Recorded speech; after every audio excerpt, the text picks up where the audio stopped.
Les pido por favor que vayamos a Primero de Samuel. Primero de Samuel 2. Primero de Samuel 2, capítulos 11 y 12. Capítulo 2, versos 11 y 12. Esta es la palabra de Dios. Dice así. Y Elcana se volvió a su casa en Ramá, y el niño ministraba a Jehová delante del sacerdote Elí. Los hijos de Elí eran hombres impíos y no tenían conocimiento de Jehová. Vamos a seguir vamos a llegar hasta el verso 26, entonces vamos a ir poco a poco con lo que vayamos viendo esos versos.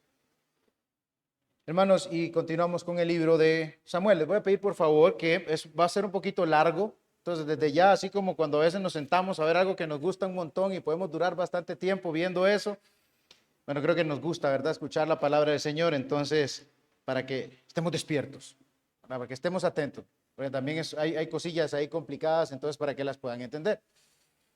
Quiero empezar con esto.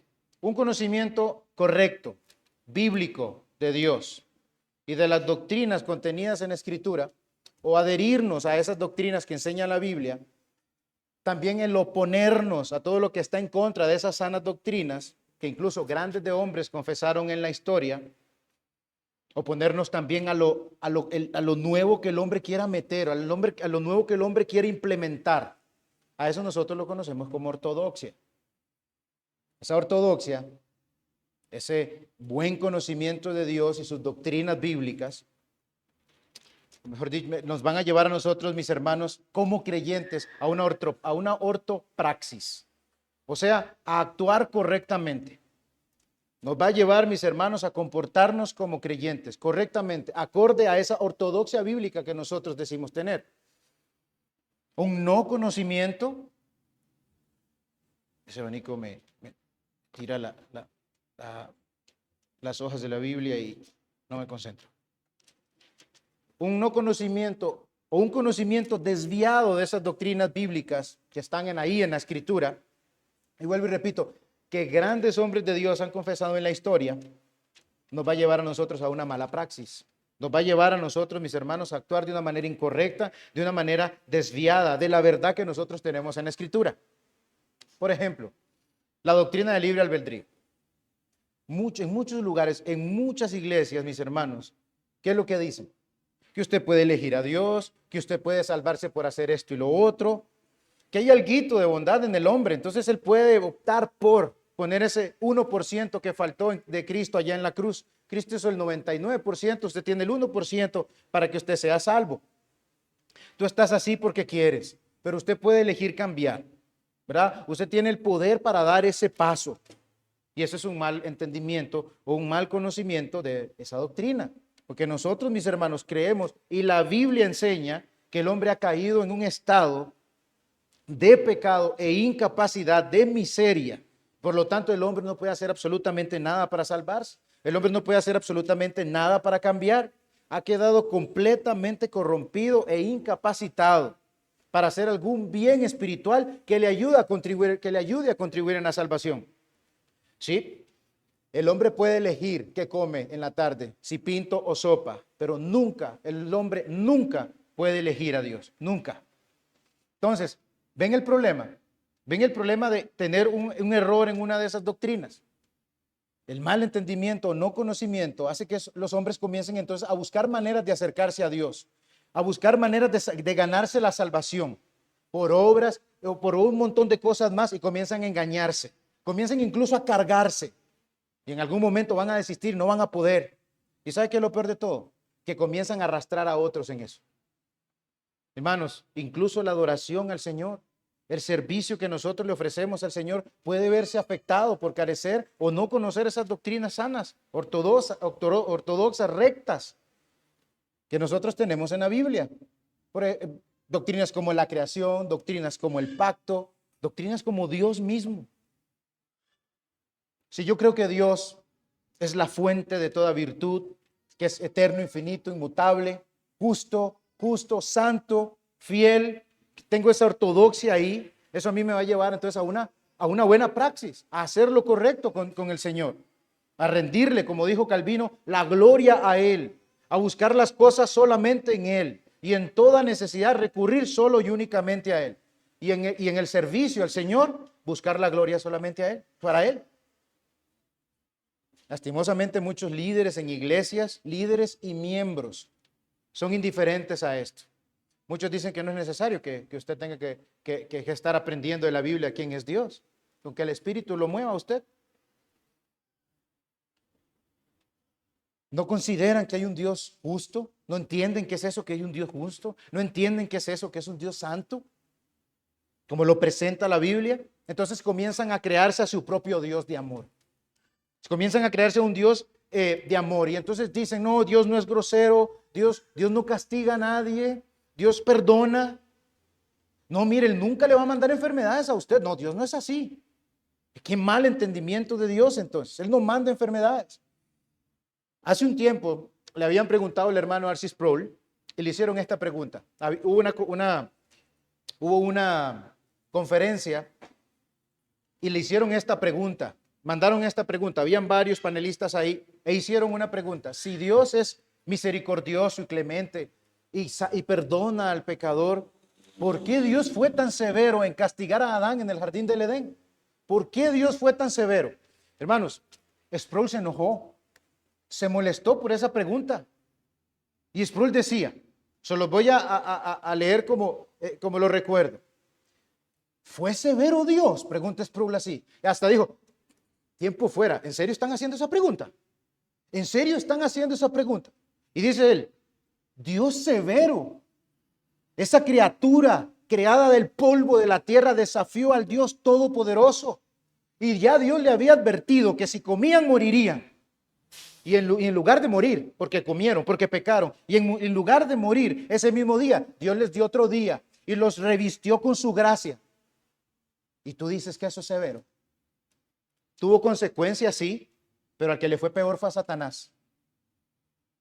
¿Y fue Dios severo? Pregunta. Hay un problema. Y él decía, ¿qué es lo que le pasa a la iglesia? ¿Qué es lo que le pasa a todos ustedes? Ustedes no entienden. ¿Sabe qué es lo que pasa con la iglesia hoy en día? Que no conocen a Dios y no nos conocemos a nosotros mismos. Molesto. Nos inventamos un Dios de pacotilla, hermanos, nosotros. Un Dios de pacotilla, un terafín que podemos andar ahí. Un Dios de amor que me consienta todas mis fechorías, todas mis cosas malas, todas mis maldades. Ahora, ¿por qué hago esa introducción?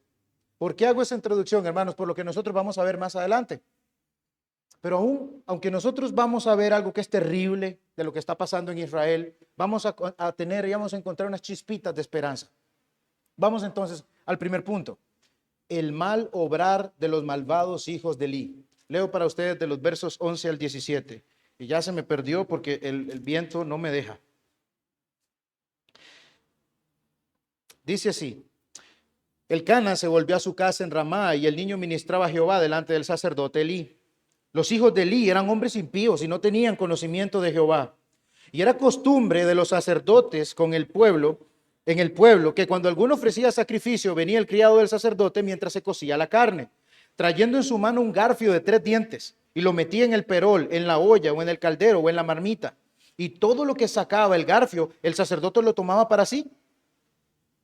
De esta manera hacían con todo israelita que venía a Silo. Asimismo, antes de quemar la grosura, venía el criado del sacerdote y decía al que sacrificaba, da carne que asar al sacerdote, porque no tomará de ti carne cocida, sino cruda. Y si el hombre respondía, quemen la grosura primero y después toma tanto como quieras. Él respondía, no, sino dámela ahora mismo. De otra manera yo la tomaré a la fuerza. Era pues muy grande delante de Jehová el pecado de los jóvenes, porque los hombres menospreciaban las ofrendas de Jehová. En el verso 11 nosotros tenemos el voto cumplido de Ana, donde Samuelito está ahí sirviendo al Señor. Está sirviendo delante de Jehová. El niño se quedó ahí, hermanos, para ayudar a Eli, servir al Señor. Probablemente encendía las lámparas, probablemente le pasaba un vaso con agua a Eli. Él estaba ayudando ahí, o tocaba algún instrumento, pero estaba sirviendo delante del Señor a Eli. Ahí estaba sirviendo. Si nosotros no hemos perdido de vista a qué es lo que nos apunta Samuel, nosotros vamos a sentir así como felices porque sabemos qué es lo que va a pasar. ¿verdad? Ya quedó Samuel en Israel, no hay de qué preocuparse, pero es que Israel no tenía esa mente que nosotros tenemos ahorita. Todo ese caos se va a arreglar en cualquier momento. Dios poco a poco va a ir usando a ese hombre. Dios está proveyendo un líder fiel, pero hasta aquí vamos bien. Pero hasta aquí vamos bien. Un lindo niño ahí sirviendo al Señor a temprana edad. Que va a quedar bien entrenado, que va a quedar bien entrenado en el conocimiento de Dios. ¿Para qué? Buen conocimiento de Dios para actuar conforme a ese conocimiento a favor de Israel y para darle obviamente la gloria al Señor. De estos versos 11 al 26, mis hermanos, nosotros tenemos como una hamburguesa. Hay un contraste entre Samuel y los hijos de Elí. Samuel sale sirviendo y los hijos de Elí haciendo sus maldades. Luego Samuel de nuevo sirviendo al Señor, ¿verdad? De hecho, creo aquí la introducción de un niño, primer niño que sirve al Señor en la Biblia. Samuel desde niño, mis hermanos, comenzó a ser entrenado para servir al Señor. Hasta aquí, vuelvo y repito, todo va bien. Un niño que sirve al Señor en una nación que está podrida espiritualmente, hay un caos espiritual, están sumidas en la maldad, en el pecado, en la idolatría, pero qué bendición. Dios está proveyendo para Israel en Samuel, un niñito ahí, un hombre que les va a mediar, que los va a dirigir bien. Dios está actuando, aunque parezca que el mal está ganando, Dios está actuando poco a poco ahí. No ha abandonado a su pueblo y está preparando a Samuel para ese futuro servicio en el reino que vendrá. Pero este caos que hay en Israel, recuerden mis hermanos, estamos en la época de los jueces. Es tremendo lo que está pasando aquí. Este caos nos hace ver a nosotros que Israel tiene una necesidad de algo. Es urgente la necesidad que tiene Israel y es de líderes. Hombres que lo conozcan de verdad, que reverencien su nombre, que le teman y que le sirvan con integridad y de una manera genuina. Pero no es lo que nosotros vemos aquí con los líderes de Israel, con los hijos de Elí. Verso 12, mis hermanos, los hijos de Elí eran hombres literalmente hijos de Belial. Eran hombres impíos, eran hombres malvados, hombres que no sirven para nada, que no valen nada, malvados, sinvergüenzas, no conocían a Dios. Esto, hermanos, es que no lo tomaban en cuenta para nada al Señor. Ya nosotros habíamos visto en pecados respetables que un pecado es no tomar en cuenta a Dios, es impiedad. Dios a estos hombres no les importaba para nada, no le tenían respeto, ignoraban sus mandatos. Y ese nulo conocimiento que tenían estos hombres, ¿saben a qué lo llevaban? A una mala praxis, a hacer lo que estaban haciendo perversamente. El Salmo 10 del 4 al 5 describe un poco lo que es el hombre malo y dice, el malo por la altivez de su rostro no busca a Dios. No hay Dios en ninguno de sus pensamientos. Sus caminos son torcidos todo el tiempo. Tus juicios los tienen muy lejos de su vista. A todos sus adversarios desprecia. Y Tito 1:16 dice, profesan conocer a Dios, pero con los hechos lo niegan, siendo abominables y rebeldes, reprobados en cuanto a toda buena obra. Sabemos lo malvados que eran estos hombres por los pasajes que nosotros acabamos de leer, de su mal obrar, buscando satisfacerse a ellos mismos. Ya voy a explicar más abajo eso. No buscaban la gloria de Dios en esos sacrificios. El mismo libro de Levítico, capítulos 21 y 22, decía cómo tenían que ser esos hombres de Dios.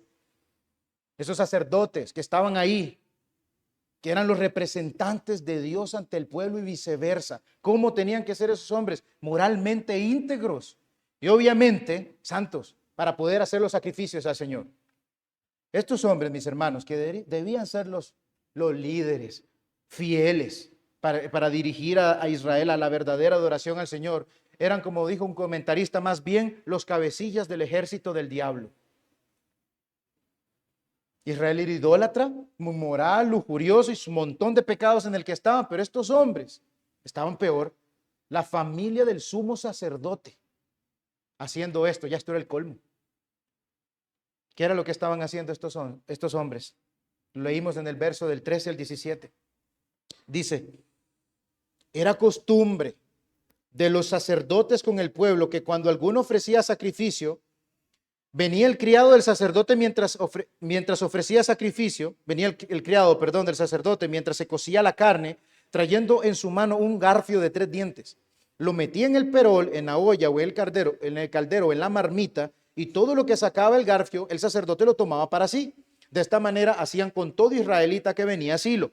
Asimismo, antes de quemar la grosura, venía el criado del sacerdote y decía al que sacrificaba, da carne que asar para el sacerdote, porque no tomará de ti carne cocida, sino cruda.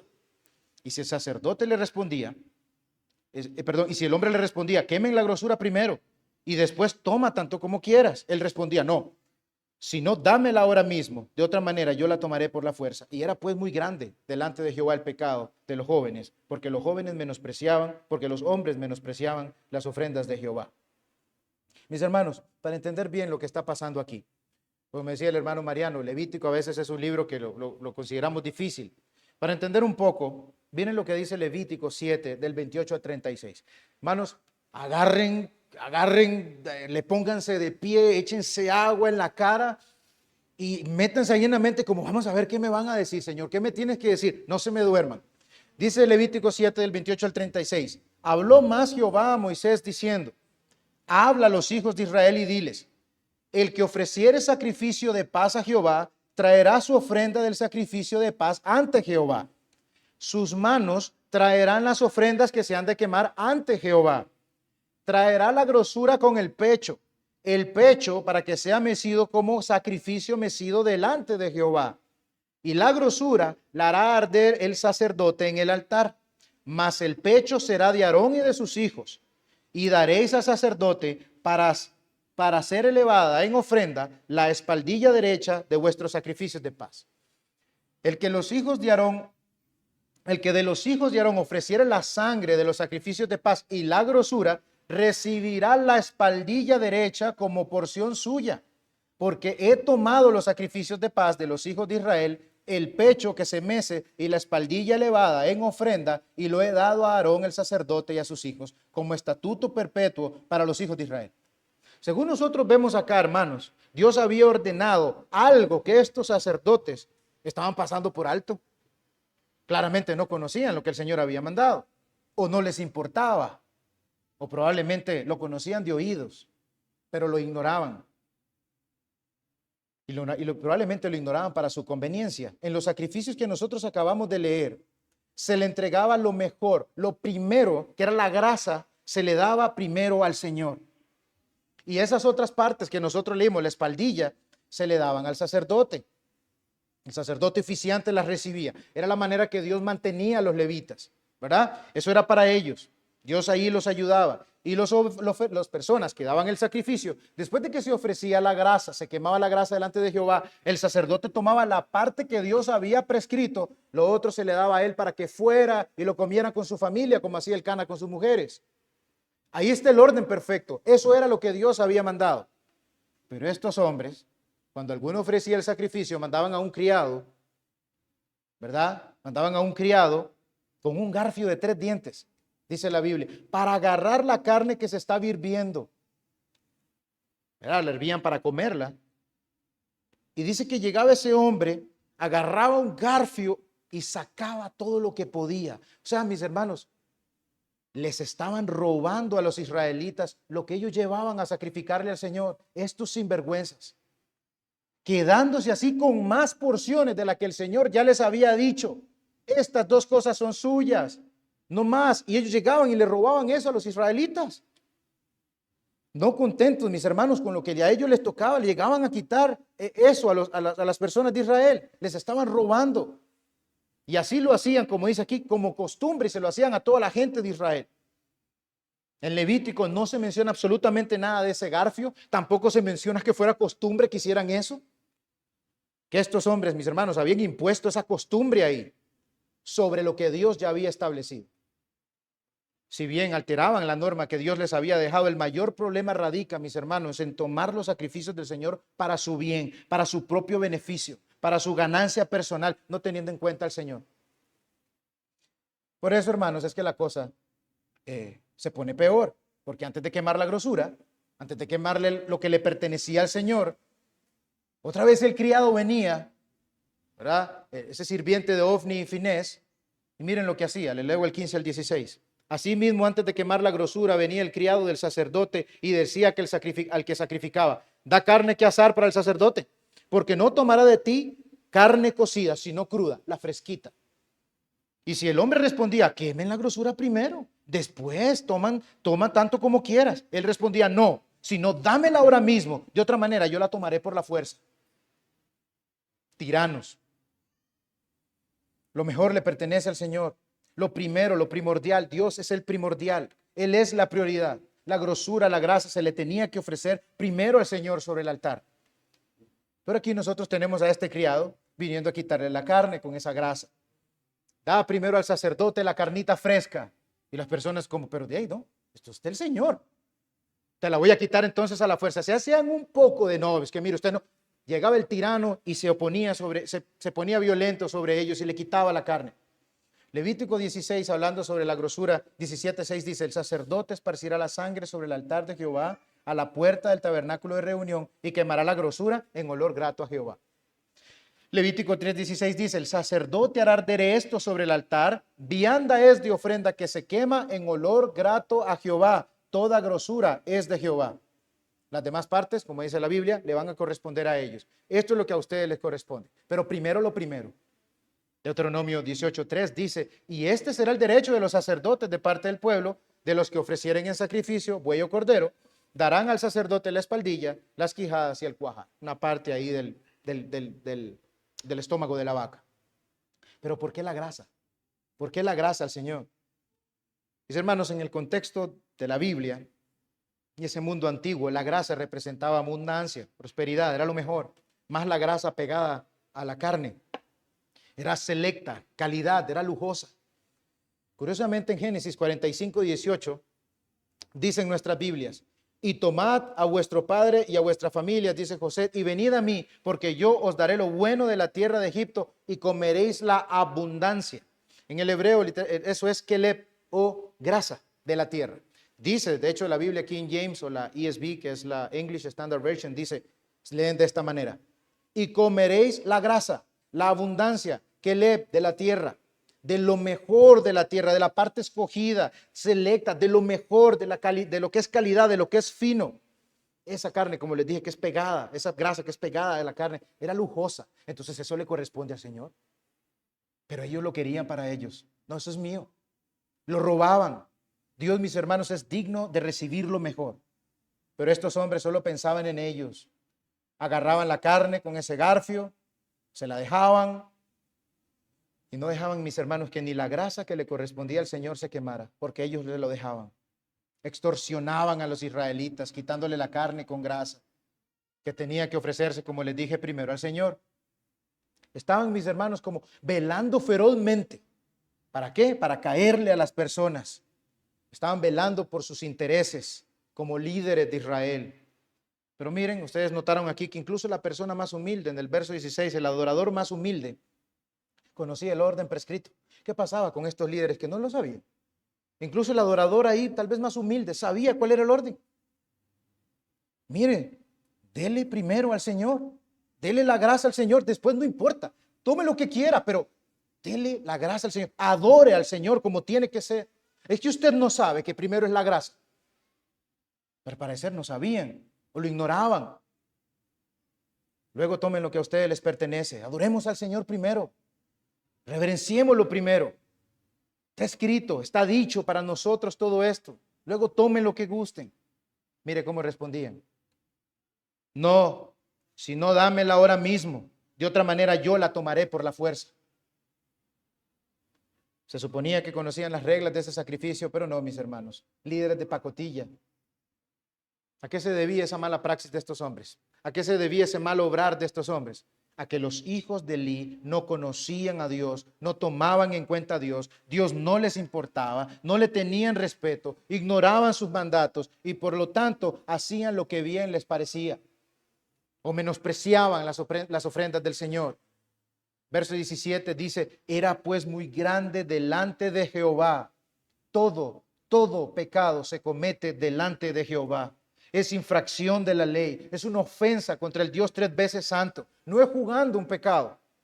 Y van a ver lo que le pasa a estos hijos de Eli. Creyeron que no les iba a pasar nada, que eso que estaban haciendo iba a quedar ahí en el tabernáculo. Aquí nadie más sabe, tenemos a las personas dominadas y que no van a decir nada. Dios todo lo está viendo.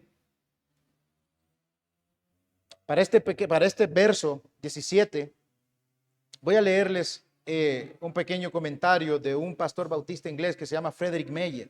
Dice, los hijos de Eli no solo eran extraños al poder de la religión en el corazón, sino que habían llegado al extremo del despilfarro.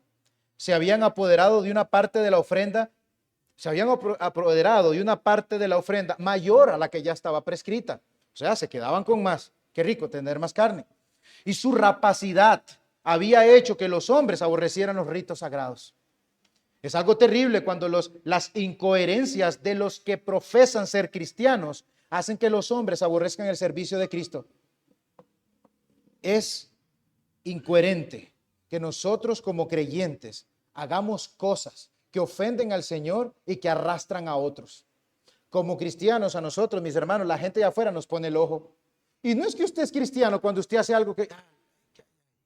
Y no es que usted es creyente, no es que usted va a la iglesia, porque habla usted así. Y por culpa nuestra muchas veces blasfeman el nombre del Señor. ¿Qué estaban haciendo los hijos de Elí? Sí, eran de Israel, pero no israelitas de corazón. Necesitaban una circuncisión, pero lastimosamente no llega. La grasa es para mí, decía el Señor. Pero los sacerdotes corruptos decían, ya veremos. Es para mí. Primero yo. Primero mis intereses. Todo, mis hermanos, parece estar podrido. Uno dice, caramba, si estuviera en ese tiempo, qué angustia. Hasta Israel está mal. Y aún me voy para la casa del Señor y ahí también todo está mal. ¿Y ahora qué hago? Si busco en el Señor ayuda, estos hombres no me van a ayudar, más bien me van a corromper. Parece todo estar podrido, roto. Sino que hasta en el tabernáculo, mis hermanos, la casa del Señor, esos sacerdotes, esos hombres de Dios estaban corrompidos también. Robaban en lugar de servir al pueblo. Se acostaban con mujeres en lugar de estar intercediendo por el pueblo. Pero aunque sí, mis hermanos, eso está sucediendo, aquí aparece una lucecita de esperanza. Dios sigue trabajando, Dios está proveyendo en Samuel un líder. Y eso nos lleva al segundo punto. Samuel sirve a Jehová, versos 18 al 21. Y el joven Samuel ministraba en la presencia de Jehová vestido de un efod de lino. Y le hacía a su madre una túnica pequeña y se la traía cada año cuando subía con su marido para ofrecer el sacrificio acostumbrado. Y Elí bendijo a Elcana y a su mujer diciendo, Jehová te dé hijos de esa mujer en lugar del que pidió a Jehová. Y se volvieron a su casa. Y visitó Jehová a Ana y ella concibió y dio a luz 3 hijos y 2 hijas. Y el joven Samuel crecía delante de Jehová. En todo este tiempo, donde nosotros vemos a un montón de hombres perversos, a esos 2 hombres perversos, cínicos, sinvergüenzas, que están dominando el panorama, otra vez, mis hermanos, vemos que el justo se está sobreponiendo, que está logrando sus objetivos. Dios está obrando. Una vez más, Samuel a nosotros nos debe encender la luz de esperanza, una muestra de la bondad de Dios que está brillando ahí en medio de tanta oscuridad. Samuel servía. Se hace aquí un contraste con esos hijos malvados de Elí que no servían, eran inútiles y además no servían al Señor como tenía que ser. Más bien se estaban aprovechando de su pueblo. Se servían a ellos mismos. Si servían, se servían a ellos mismos. Samuel, al contrario, reflejando ese servicio reverente, haciéndose más piadoso cada día, ganando conocimiento, ganando experiencia para actuar conforme ¿qué? Al Señor. Y vestido de lino, mis hermanos, era y ese efod que le hacía a su mamá, es como que orgullo para él estar sirviéndole al Señor. Estar ahí sirviéndole al Señor en esos deberes sagrados. Qué privilegio tenía este niño desde chiquitito. Samuel, mis hermanos, es ese sacerdote desinteresado, fiel, que intercederá por su pueblo. De nuevo, mis hermanos, esto no es más que la esperanza que nosotros tenemos de que Dios proveerá para ese tiempo, para ellos, pero para nosotros ya nos proveyó un mejor Samuel, un mejor sacerdote que medió por nosotros y que medie por ellos. Es la esperanza que ellos tenían. Un Cristo, en Cristo Jesús nos ha dado ese mejor sacerdote. Se dio a sí mismo desinteresadamente. Obedeció a su padre, que conocía a su padre perfectamente. ¿Y cómo vivió entonces? Perfectamente. En favor de su pueblo, mis hermanos. Lo hizo en favor de nosotros, los suyos. Qué contraste tan abismal con los hijos de Elí. La mejor ofrenda, mis hermanos, Cristo, el precioso, fue ofrecida al Padre y el Padre la recibió como olor grato. Y usted y yo en él fuimos perdonados y salvados. Ven cómo Samuel a nosotros, o ven cómo la Biblia a nosotros nos da esperanza. de que hay un Salvador allá donde se ve esta angustia, estos hombres terribles. Dios nos da la esperanza en Samuel, apunta al Señor Jesucristo, a ese mejor sacerdote que traspasó los cielos. Hay esperanza en medio de tanta podredumbre espiritual. Elí, mis hermanos, bendice a Ana, como nosotros acabamos de leer, ya voy terminando. Y Ana tiene más hijos e hijas, ¿verdad? Mientras que Samuel seguía creciendo, el Señor en total tuvo 6 hijos esta mujer. Como el Señor, ¿verdad?, honró al que, Dios honra al que le honra, le permitió más hijos. Este fue el hijo que entregaste al Señor. Aquí el Señor te da más hijos. Ya Ana no estaba pidiendo hijos, ¿verdad? Y Dios, ¿qué hace? Le da más hijos. Y su Samuelito iba a quedar allá sirviendo al Señor, creciendo delante de Dios. No vemos, mis hermanos, solamente contraste entre Samuel y los hijos de Elí, sino incluso en las dos familias. Nosotros vimos en el capítulo 1 cómo era cómo era Elcana con su familia, ¿cierto? Un líder, un varón, un hombre que la lideraba, la llevaba. Sí, esto está corrompido, pero vamos a adorar al Señor. Hay que entregarle los votos, los sacrificios. Yo estoy agradecido con mi Señor. Voy a cumplir mis votos. Un voto se hace delante de Dios. No cumplirlo es problema con Dios. Y él iba y los daba con su familia. Vamos. Con los 10, 20, no sé cuántos hijos podía tener Penina, pero vamos. Y con Ana, un hombre diligente, un hombre piadoso, una familia piadosa, hace un contraste con la familia del sumo sacerdote Elí, quien debía ser el hombre más prominente ahí, con los hijos más respetables, por así decirlo, ¿verdad? No siempre es así. ¿Qué estaban haciendo estos hombres, mis hermanos? Pecando contra el Señor. ¿Y qué estaba haciendo Elí contra esos muchachos? Absolutamente nada. Un padre negligente. Y eso nos lleva al tercer punto. Elí, el padre que no estorbó a sus malvados hijos. Esto lo voy a ver un poquito más la siguiente semana, si Dios lo permite. Leemos los versos 22 al 26 y dice: pero Elí era muy viejo y oía de todo lo que sus hijos hacían con todo Israel, y cómo dormían con las mujeres que velaban a la puerta del tabernáculo de reunión. Y les dijo: ¿por qué hacéis cosas semejantes? Porque yo oigo de todo este pueblo vuestros malos procederes. No, hijos míos, porque no es buena fama la que yo oigo, pues hacéis pecar al pueblo de Jehová. Pues si pecar el hombre contra el hombre, los jueces le juzgarán. Mas si alguno pecare contra Jehová, ¿quién rogará por él? Pero ellos no oyeron la voz de su padre, porque Jehová había resuelto hacerlos morir. Y el joven Samuel iba creciendo y era acepto delante de Dios y delante de los hombres. Además de estar extorsionando a la gente, además de estarles robando a la gente, además de estar tiranizando a la gente de Israel, robándole en sus sacrificios, hay más manchas en estos hijos de Elí, en estos perversos hombres. Y miren qué clase de impiedad, miren, mis hermanos, qué clase de pecado, qué desvergonzados y qué terrible que es el pecado. Miren lo que hace el pecado. Estos hombres, mis hermanos, estaban totalmente entregados a la maldad, estaban entregados a su pecado. Y les calza totalmente que eran hijos de Belial. Les calza. Elí estaba ya viejo. Y gracias al Señor, ya uno diría, va a morir Elí y los que van a quedar van a ser estos sinvergüenzas. Ay, ay, ay, Israel. Pero gracias al Señor, ahí dice que Samuelito estaba creciendo. Sí, Elí está envejeciendo, pero Samuelito va creciendo. Ahí va la esperanza. Tranquilos que yo estoy actuando. Elí estaba viejo y él oía lo que sus hijos hacían. Y cómo se acostaban, mis hermanos, cómo tenía relaciones sexuales con las mujeres que servían en el tabernáculo. Hasta ese punto llegaron esos hombres. ¿Oyeron eso? Se estaban acostando con las mujeres que servían en el tabernáculo. Estaban disfrutando, mis hermanos, de un placer que solo le corresponde al matrimonio. Y estos hombres lo satisfacían con las mujeres que servían.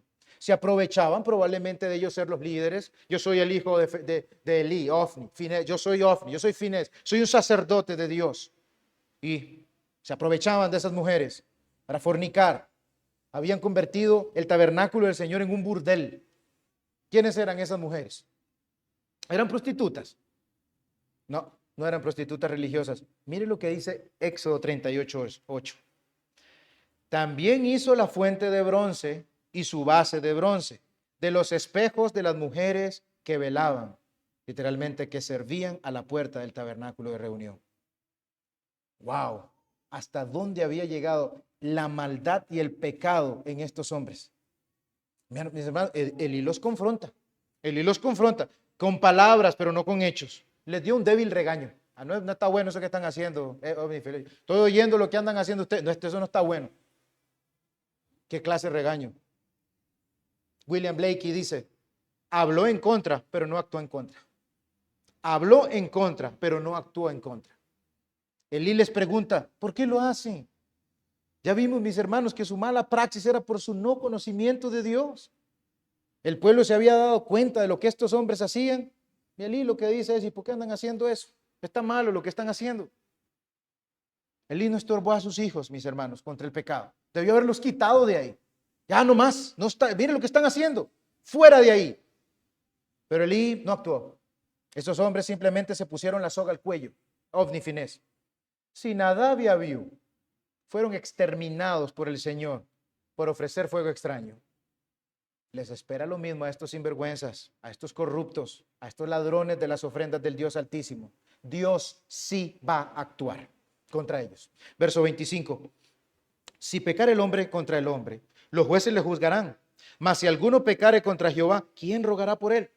Pero ellos no oyeron la voz de su padre, porque Jehová había resuelto hacerlos morir. Básicamente, lo que Elí les dice ahí, mis hermanos, es, si un hombre peca contra otro, vamos donde los jueces, aplicamos la ley y resolvemos el problema. Pero si alguien peca contra Jehová, ¿quién va a ser el juez? ¿Quién va a mediar? ¿Quién va a ser el árbitro que ponga la mano ahí entre nosotros dos y tranquilice el problema?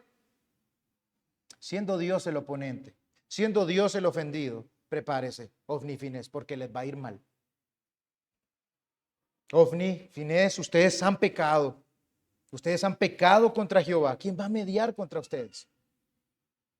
¿Quién va a ser el que arregle ese problema? Primera de Juan 2:1 responde para nosotros los creyentes, pero cuando usted ve estas preguntas, en la Biblia, usted espera como que Ofni y Finés digan, sí, papá, sí, yo pequé. ¿Cómo hago para encontrar el perdón? ¿Qué tengo que hacer? Pero no hay nada de eso. Pequé contra el Señor, papá. ¿Qué hago? En esas preguntas, dando chance para el arrepentimiento, pero solo hubo un endurecimiento. No oyeron a lo que les dijo su papá. ¿Por qué? Dios los dejó actuar en su malvado pecado para su justa condenación. Como lo dice la confesión, el capítulo 3, párrafo 3 del decreto. Terminamos, mis hermanos, con Samuel. Una vez más, sirviendo, creciendo en estatura y en gracia delante del Señor y de los hombres.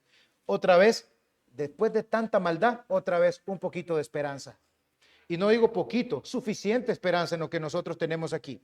Porque, ¿saben a qué recuerda eso que dice ahí? Que Samuel y el joven Samuel iba creciendo y era acepto delante de Dios y delante de los hombres. Lucas 2:52 dice, y Jesús crecía en sabiduría y en estatura y en gracia para con Dios y con los hombres. Una vez más, Dios está proveyendo a un hombre fiel, está poniéndolo delante, lo está poniendo bien incluso delante de la gente, un pueblo de Israel que estaba ya ofendido, molesto probablemente, menospreciando las cosas santas del Señor por culpa de Ofni y Finés. Pero Dios aquí va a arreglarlo. ¿Cómo? Con este hombre que va a utilizar. Había llegado el pueblo a blasfemar el nombre del Señor, ahora van a tener que alabarlo, mis hermanos. ¿Cómo Dios va a proveer el hombre para que ellos lo hagan? Hermanos, hay un peligro, y esto es las cosas que quiero que consideren. Hay un peligro de llegar al punto de menospreciar las cosas santas de Dios.